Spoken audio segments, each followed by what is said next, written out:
Hey everyone, today we're going to be talking about how bump keys work and how they can be used to bypass the locking mechanism of the Pin Tumbler Lock, which is the most common type of lock in the world.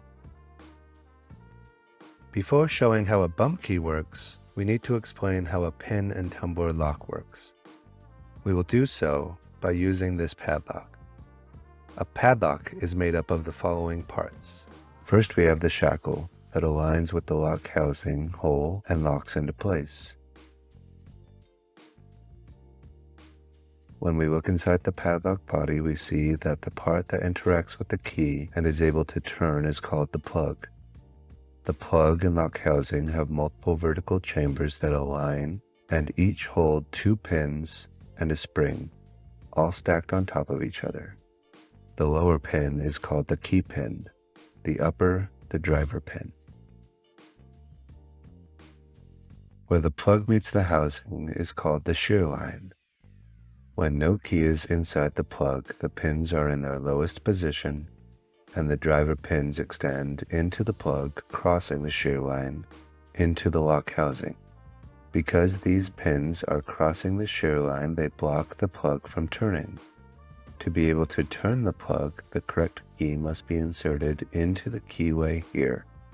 Keys have unique patterns that push the key pins up, and the correct key will perfectly align the driver pins with the shear line, which alignment allows the plug to rotate. When the key is withdrawn, the springs in each chamber push the pins back down to their lowest position, making it so the plug can no longer be turned. So let's put the key back in and see what happens to the lock when the plug is turned. The end of the plug has a cam that, when in the locked position, it forces 2 steel balls to be pushed inside of the shackle's grooves, locking it in place.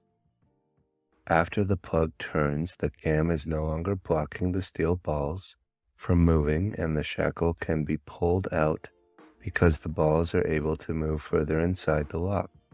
The shackle spring helps push the shackle up and out.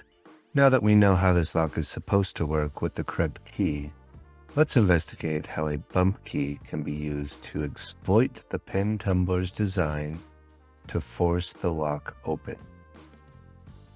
As you can see, the bump key is specifically cut to its maximum depth.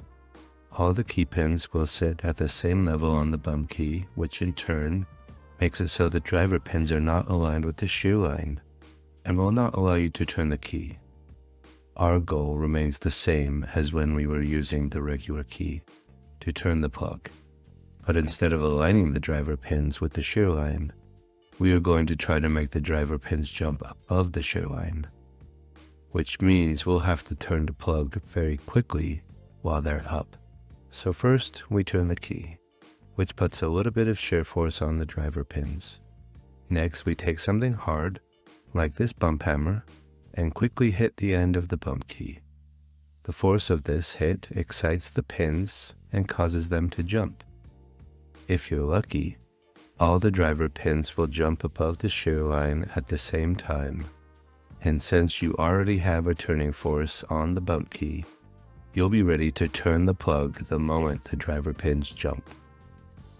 This is how the bump key can be used to exploit the Pin and Tumbler Lock design. By getting the pins to jump and briefly align at the shear line, the plug can be turned by the key, and the lock unlocked without breaking anything in the process.